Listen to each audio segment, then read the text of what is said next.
Baton Rouge always had like a fascination with cutlasses and Monte Carlos, Regals. This was what everybody wanted to ride in. You would always hear people playing like E40 and the Click, Spice One. I used to listen to a lot of the artists from California and all that, like E40, the Click, all them. And they had their own labels, man. They had their own distribution. The whole West Coast movement directly affected Baton Rouge, Louisiana like no other coast or culture. I was like, man, we could do the same thing in Baton Rouge, you know what I'm saying? I just wasn't scared to invest in it. It was all gangster shit, all gangster rap. I think our shit was pretty much built off of that. I was like, man, whatever, man. I tried. If I take the L, I take the L. Scared money don't win, you know what I'm saying? The first artist that really impacted Baton Rouge in a way that embodied here was Loc. Hands down. I knew if I hit big, it was gonna be big. It was worth a try, you know what I'm saying? I gave it a try. First try, shit worked.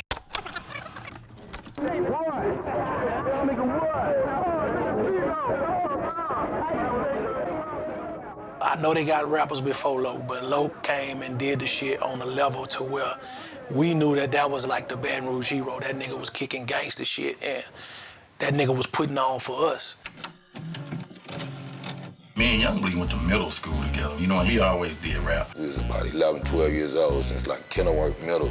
But I was like, I wanted to be a DJ. I had Jazzy Jeff, Fresh Prince, you know. At one time, he was the DJ and I was the rapper, you know what I'm saying? But when I started my label, we had kind of lost touch pretty much. Later in life, we kind of separated paths. That's why I didn't even give it thought to start it with Young Blee. I started it with Leak Time because that was more so who I was associating with at the time. We'll come back to terms later in life when he put out the C-Loc record album. Once I became a rapper, me and Young Blee started back associating. I let him know what I had going on.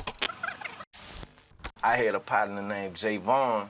Me and him was like best friends, you know what I'm saying? And by me just, being all about the rap shit, he eventually started writing, and we eventually formed a group called Lalo.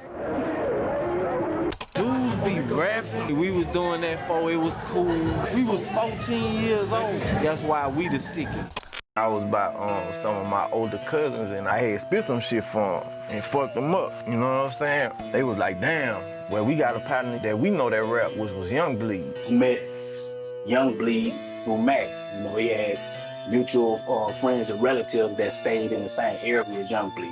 I write raps at school, come home and just call that nigga, be blowing his fucking phone up like, man, check this shit out. We always converse over the phone, freestyling over the phone. It was a lot of freestyle ciphers and sessions. By the time we got to high school, me and Vaughn, that's when we met Happy Perez, the producer. So one day we had lunch, beating on the table, rapping and shit, he was like, man, look, I got a little keyboard and shit at home, I be making beats. We went to his house one day, and the nigga had a little bit of Casio keyboard about this big, but the shit the nigga was making on this was like, it blew our mind. From Young Blee, it went to, since you're doing the label thing, Loc, man, I have some youngsters, man, you need to hear. Blee was telling Loc, man, I got these little young niggas, man, they raw. That was Max Minelli and Javon, and the group was called Lalo. They got a producer, that nigga raw. When they introduced me to him, it was Happy Perez, you know what I'm saying? And that was the birth of the camp. That's how the camp started.